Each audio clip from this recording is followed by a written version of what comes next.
Well, we might as well talk about this, huh? Hey there, everybody! Chris from Orlando here, and today it's certainly an odd and somber day, isn't it? Every single Disney park in the world is currently closed. This is truly something that has never happened before and hopefully will never happen again. So today, in order to get my mind off of it, let's talk about what happens at Disney when it normally closes down for something a bit less destructive, like a hurricane.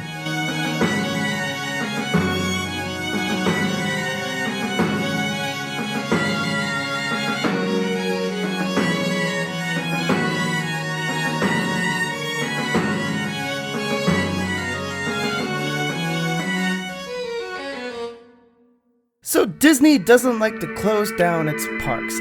They'll stay open for as long as they need. In fact, with the exception of the attacks on September 11th, every other time that Disney World has closed was due to when hurricanes came and devastation rain. He saw his future dripping down the drain and... sorry, I love that show. But they have never been closed for this long. So thanks... Huh? I said, thanks... Huh.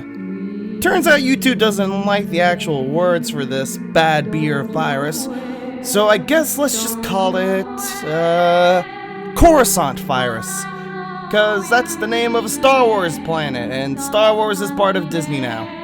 So while Coruscant virus is what's affecting the parks now, let's talk about the standard procedure when a hurricane comes through. So when Disney makes the decision to close its doors, the first thing they'll do is whittle down to the bare bones crew.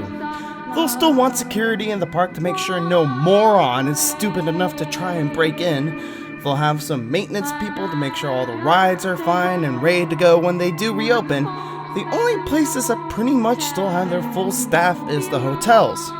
Since they'll be pretty full with guests who are mad they can't go to a park Category 5 hurricane be damned, they'll need all hands on deck to try to sate the masses. They'll even have a couple of entertainment people show up to the resorts just so the characters can keep everyone occupied. But that's not all. Back over at the parks when a hurricane is coming, the attractions will have a small group of people known as Ride-Out Crew.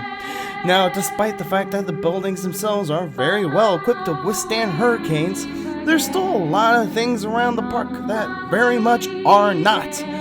It's Ride-Out's crew job to batten down the hatches and make sure that everything is up and running before the park reopens. Luckily, Ride-Out crew is purely on a volunteer basis.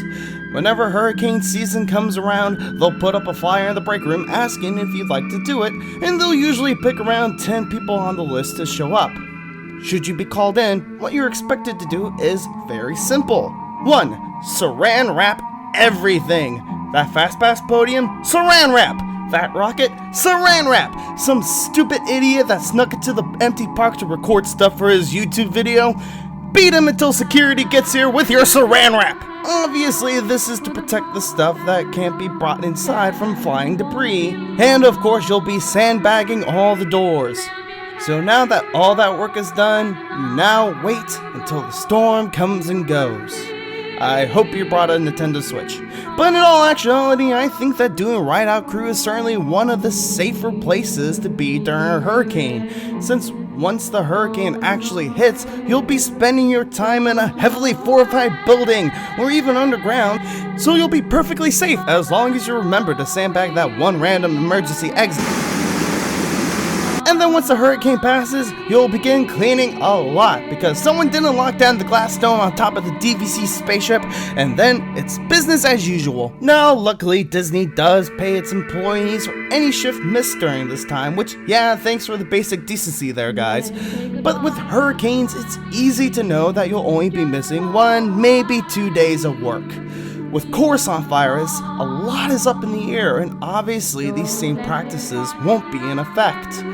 They'll still have security walking around, and maybe they'll have some construction people there to get some work done, but there's a lot of uncertainty going on right now. On the one hand, at the time of recording, Disney has just announced that all hotels in Disney Springs will be closing, but a couple things over at Shanghai Disney are slowly starting to reopen, so maybe things will get under control sooner rather than later. I certainly hope so. I like to pretend I have all the answers when it comes to Disney parks, but it's a tricky time. Hopefully, with these massive tourist destinations closed for a few weeks, they'll help slow the spread of Coruscant virus to a manageable point. Whew, that got a little bit more serious than I'm used to there at the end, huh? But just think of this. When the parks close, the Yeti will be able to disco dance all over Everest, and Dr. Seeker will finally get his dino. Nemo and his friends can explore the big blue world, and just imagine all the things Figment will do. Jungle Cruise skippers won't have to worry about ear-wiggling hippos, and Manching Ghost will put on the most swinging wake.